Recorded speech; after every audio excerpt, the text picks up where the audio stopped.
जो राजस्थान की सरकार है बार-बार ये दावा करती है और ये कहती भी है बहुत सारे मंचों से कि जो राजस्थान है उसमें जातीय भेदभाव नहीं है, लेकिन आप बार-बार जितने भी मैंने यहाँ पे लोगों से बात की बार-बार एक बात कह रहे हैं कि जातिवाद बहुत है और ये खत्म करना है, एक बेसिक मुद्दा है इस चुनाव में। राजस्थान के अंदर की सुने पे जो हुई थी उस हत्याकांड हुआ था, उस समय भी राजेंद्र मेघवाल ने सर्वप्रथम वहां जाके लाठियां खाई थी और उस प्रकरण में जो भी इंद्र मेघवाल के परिवार को न्याय मिला वो राजेंद्र मेघवाल की सबसे बड़ी भूमिका तब संतुष्ट थे कि वो कुछ करते थे ना आंदोलन वगैरह, तो उसमें हमारा फायदा होता था किसानों का। लेकिन जब वो एमएलए बने तो बस वो अपना घर का देखने लग गए। कहाँ जाट है तो उसको काम दे दिया, मेघवाल है उसको हटा दिया। वो जहाँ जैसे कि कोई कांस्टेबल है थाने में हमारी सुनवाई करता है, जैसे ऐसी समाज का है तो उसको सस्पेंड करवा दिया, बोला कि रिश्वत ले ली इसने, या किसी के मामले में कि ये ऐसा करते हैं वैसा करते हैं। वरना कहीं भी जाओ, थाने में जाओ, कहीं भी जाओ, बीकानेर, वहाँ जातिवाद होता है। जाट बैठते हैं पहले देखते हैं किसी कास्ट क्या है, अगर मेघवाल है तो बस बात वहीं इग्नोर हो जाती है। अदर कास्ट कोई भी हो जातिवाद करते हैं, चाहे वो मंगला राम हो, चाहे गिरधारी मैया हो, चाहे ताराचंद सारस्वत हो, ये जातिवाद करते हैं। इसलिए हमारा वोट हमारे समाज को जाएगा। नमस्कार, आप देख रहे हैं एनबी न्यूज़ 24x7 नीलम बोध के साथ। और साथियों, आज है हम राजस्थान में। जी हाँ, राजस्थान की बहुत सारी विशेषताएं हैं। राजस्थान को रजवाड़ों के तहत भी जाना जाता है, राजस्थान को बड़े बड़े किलों के तहत भी जाना जाता है। और राजस्थान में आजकल जो हम देख रहे हैं जातीय व्यवस्था बहुत ज़्यादा चरम पर है, क्योंकि जिस तरह से अक्सर हम सुनते हैं कि जाति है कि जाति नहीं, इस तरह से अगर आंकड़ों के आधार पर मैं बात करूँ तो राजस्थान भारत देश का एक ऐसा राज्य है जहाँ पर जातिवाद के प्रतिदिन आपको आंकड़े देखने को मिल जाते होंगे और जातीय आधार पर जो अत्याचार होते हैं वो भी आपको अखबारों की सुर्खियों में साफ साफ पढ़ने को नजर आते होंगे। लेकिन आज मैं बात करूंगी राजस्थान में हो रहे विधानसभा चुनाव को लेकर। हर प्रत्याशी कहीं ना कहीं अपना पूरा दमखम लगा रहा है, उसकी पूरे दावेदारी है कि वो पूर्ण बहुमत के साथ में जीत रहा है। तो इसी कड़ी में आज हम पहुंचे हैं डूंगरगढ़ विधानसभा के गांव बिग्गा में और यहाँ पर मेरे साथ में तमाम गाँव के लोग हैं। उन्हीं से जानने का प्रयास करूंगी कि आखिर उनके जहन में जो चुनावी माहौल है उसके तहत क्या चल रहा है, इस बार किसको प्रत्याशी के तौर पर देख रहे हैं और किसको इस बार नेता चुनकर यहाँ से भेजेंगे। तो एक बार इनसे चर्चा करते हैं। आपका नाम क्या है? संतरा। संतरा, क्या करते हो? मैं बीएड कर रही हूँ अभी। तो अभी जो चुनावी माहौल है राजस्थान में, खासकर आपकी डूंगरगढ़ विधानसभा की हम बात करेंगे, तो यहाँ से कौन कौन प्रत्याशी हैं और किन अपेक्षाओं को मद्देनजर रखते हुए आप प्रत्याशी को वोट करेंगे? हम तो इस बार वोट है वो राजेंद्र बापू को देंगे, क्योंकि वो हमारे हक के लिए लड़ेंगे। हमारे गांव में कई बार आ चुके हैं, उनके विचार हमने सुने हैं और बहुत ही अच्छे विचारों की धनी है, इसलिए हमारा इस बार का वोट राजेंद्र बापू को जाएगा। राजेंद्र जो बापू जी आप बता रहे हो, कौन सी पार्टी के प्रत्याशी हैं? वो बसपा पार्टी की। बसपा पार्टी से। तो क्या लगता है अगर वो जीत के आते हैं तो जो डूंगरगढ़ विधानसभा उनकी जो समस्या है उनसे निजात मिलेगी आप लोगों को? मिलेगी, जरूर मिलेगी, क्योंकि उनके विचारों को सुना है और ऐसे विचारों की धनी है। वो हमेशा सबकी हक के लिए लड़ते हैं। तो क्या वो सामाजिक कार्यकर्ता हैं, लोगों के बीच में रहते हैं, लोगों की आवाज़ को उठाते हैं? हाँ, लोगों की आवाज़ को उठाते हैं, सामाजिक कार्यकर्ता है वो, और हमेशा समाज में अपने हक के लिए वो हमेशा खड़े रहते हैं। हाँ, तो ये भी जानना चाहूँगी क्योंकि आप एक लड़की हैं और महिला सुरक्षा की अगर हम बात देखें राजस्थान में, क्योंकि महिला सुरक्षा को लेकर हम देखते हैं कि राजस्थान में बहुत सारे अत्याचार शोषण होते हैं और अभी पिछले दिनों भी दौसा में एक ऐसा प्रकरण हुआ है जिसमें बिटिया के साथ में बलात्कार किया। तो क्या लगता है राजेंद्र बापू जी जीत कर आते हैं तो जो बेटे की सुरक्षा वो अच्छे तरीके से हो पाएगी? जी हाँ, हो पाएगी। जी, आपका नाम क्या है? निर्मला। किसको वोट दे रहे हैं इस बार? राजेंद्र बापू जी। आधार क्या है वोट देने का?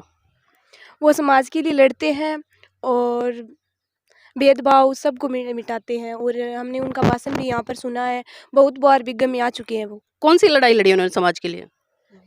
भेदभाव, जातिवाद, उनके लिए बहुत सारी लड़ाइयाँ लड़ी हैं। तो देखिए, आपने जिस तरह से सुना, क्योंकि जातिवाद जो एक मुद्दा है, बहुत बड़ा मुद्दा है और इससे स्पष्ट हो जाता है कि कहीं ना कहीं लोगों में एक आस है अगर इनके जातीय समीकरण के आधार पर कोई प्रत्याशी जीत कर आता है तो इनके लिए काम करेगा। आपका नाम क्या है? मेरा नाम मोहन राम मेघवाल। मोहन राम मेघवाल जी, क्या करते हैं?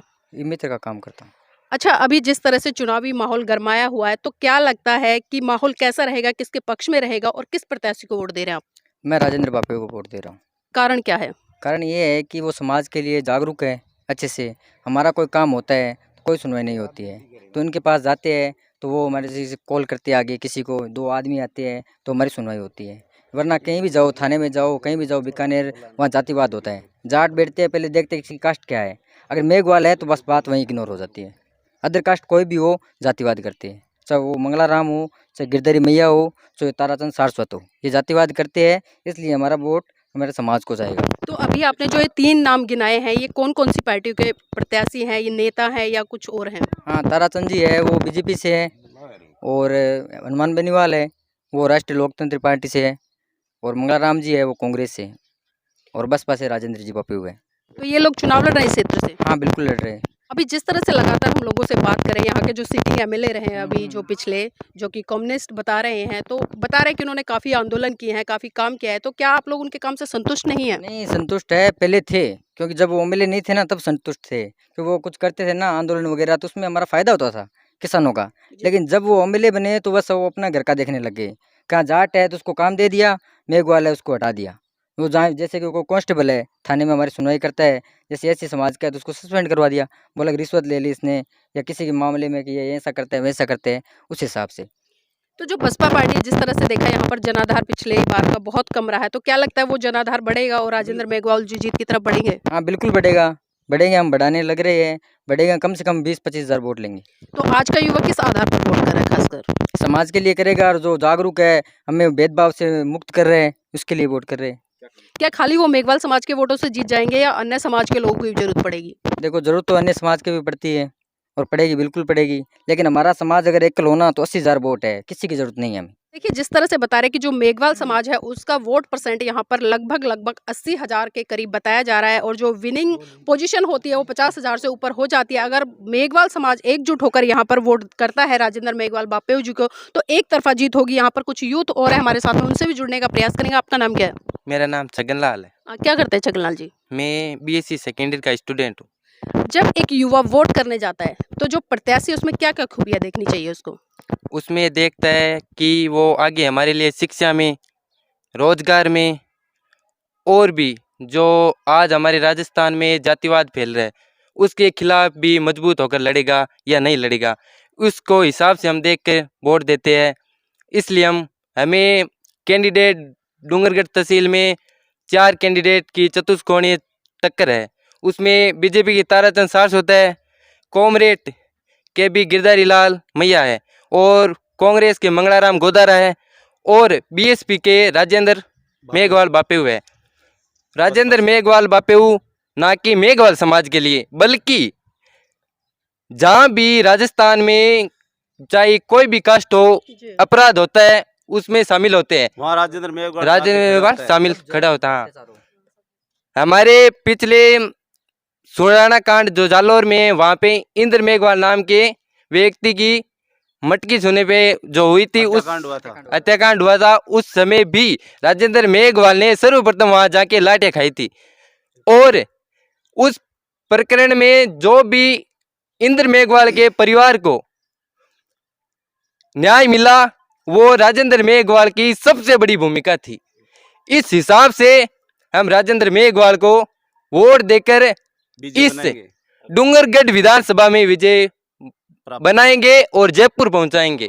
जी, तो देखिए जो पढ़ा लिखा युवा है कहीं ना कहीं जागरूकता की तरफ बढ़ रहा है, और जो इस तरह से उन्होंने बताया कि एक प्रत्याशी में क्या खूबियां होनी चाहिए, वो पढ़ा लिखा होना चाहिए, जागरूक होना चाहिए, और ज़मीनी आंदोलनों से जुड़ा होना चाहिए। जिस तरह से अभी इन्होंने जालोर की जो घटना है उसका प्रकरण यहाँ पर प्रस्तुत किया, और बताया कि जिस तरह से राजेंद्र मेघवाल जी ने आवाज़ बुलंद की, और इस तरह से तमाम आंदोलनों में उनकी महत्वपूर्ण भूमिका रहती है। सर नाम क्या आपका? बाबूलाल। बाबूलाल जी, जानना चाहूँगी इस चुनाव में आपका बेसिक मुद्दा क्या है? मेरा बेसिक मुद्दा तो ऐसा है कि हम ऐसी समाज से आते हैं, और हमारा मुद्दा ये है कि हमारे एक तो छुआछूत, भेदभाव ये मिटना चाहिए, और जो भी मुद्दा है हमारी ये जो सरकार है, आने वाली सरकार है, अभी तक हमारे को कोई मान और सम्मान नहीं दिए और ना ही देगी। तो हम यही सोचते हैं कि हम आने वाले विधानसभा में राजेंद्र मेघवाल को वोट दे के विजय बनाएंगे, और राजेंद्र जी को जिताएंगे, और राजेंद्र को जिता के विधानसभा में भेजेंगे। ये हमारा पार्लियामेंट में भेजने का हमारा मुद्दा है। जो राजस्थान की सरकार है बार बार ये दावा करती है और ये कहती भी है बहुत सारे मंचों से कि जो राजस्थान है उसमें जातीय भेदभाव नहीं है, लेकिन आप बार बार जितने भी मैंने यहाँ पे लोगों से बात की बार बार एक बात कह रहे हैं कि जातिवाद बहुत है और ये खत्म करना है, एक बेसिक मुद्दा है इस चुनाव में। राजस्थान के अंदर जातिवाद बहुत ज़्यादा है, अभी भी बहुत ज़्यादा जातिवाद है, ठेठ तक जातिवाद है। जहाँ तक देखो बाड़मेर है, जैसलमेर है, बीकानेर क्षेत्र है, सब भी जगह जातिवाद का बहुत है। तो सर जिस तरह से अभी आपने बताया कि जो राजस्थान है उसमें जातीय व्यवस्था बहुत बुरी तरह से विद्यमान है आज भी, और जिस तरह से डूंगरगढ़ विधानसभा की बात करें तो यहाँ पर जो SC ST है उसका अकेले ही 80,000 है। तो इस तरह से एक तरफा जीत तो राजेंद्र मेघवाल जी की होनी चाहिए, जरूर होनी चाहिए। राजेंद्र जी मेघवाल की जीत होनी चाहिए। अगर युवा सब जागरूक है तो राजेंद्र जी आराम से जीतेंगे। जी, तो आज का युवा किस तरह से सोच रहा है, किसको वोट दे रहा है? आज का दे रहे हैं राजेंद्र जी बापू बसपा समाज है। बसपा को। आप किसको वोट कर रहे हैं? मैं तो बसपा से करूँ मैडम। बसपा को करेंगे, क्यों करेंगे बसपा को? मैडम मैं तो ये कहना चाहता हूँ कि पहले तो पिछड़ी हुई समाज है और सपोर्ट नहीं करती है हमारे समाज को, और कहीं भी जाते हैं तो भेदभाव होता है, और कभी पुलिस थाने में जाते हैं, अस्पताल में जाते हैं, पहले पूछते हैं सर्ण कास्ट है हो या कौन समाज पूछती है, ओबीसी हो या जनरल से हो। जनरल से होते हैं तो उसका ज, बोलते ही मतलब एडमिट ले काम हो जाता है, और हमारा थोड़ा डिस्पेंस होता है, मतलब टाइम लगता है, और इसलिए हम भी राजेंद्र बापू का सपोर्ट करते हैं समाज से। तो अच्छे देखिए आदमी हैं। जी, तो देखिए जिस तरह से बताया, न्यायिक व्यवस्था भी आज जातिवाद से अछूती नहीं रही है। अगर इन्हें न्यायालय या पुलिस थाने में जाना पड़ता है तो वहाँ पर भी जाति के आधार पर भेदभाव होता है। आपका नाम क्या है? पूनम सन चौहान। क्या करते हैं अभी? मैं बीएड कर रहा हूँ। आप बीएड कर कॉलेज कर रहे हैं, तो स्टूडेंट है, तो एक स्टूडेंट किस तरह से राजनीति को देखता है? जैसे ये राजनीतिक जातिवाद से। इसी कड़ी में मेरे साथ में बाबूजी भी है, उनसे भी जुड़ेंगे। बाबूजी नाम क्या है? डालूराम मेघवाल। क्या करते हैं बाबूजी? मैं तो खेती बाड़ी करता हूँ। खेती बाड़ी करते हैं। तो अभी जिस तरह से किसानों की बहुत सारी समस्याएं रही, बहुत सारी हाँ, मांगे रही समझ पिछले गया। दिनों, तो हाँ। क्या सरकार ने आपकी मांगों को स्वीकार किया? नहीं किया।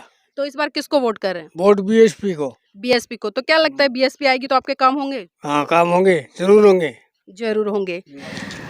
तो आइए थोड़ा सा मैं आपको गांव के अंदर भी लेकर चलना चाहूंगी, क्योंकि देखिए जब तक हम गांव के लोगों से नहीं जुड़ेंगे तब तक सही आंकड़े निकल कर नहीं आएंगे। और यहाँ पर कुछ महिलाएं खड़ी हैं, उनसे भी जुड़ेंगे, उनसे भी जानना चाहेंगे। आपका नाम क्या है?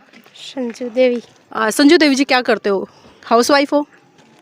पढ़े लिखे हो? नहीं। इस बार वोट किसको दे रहे हो? राजेंद्र बापू।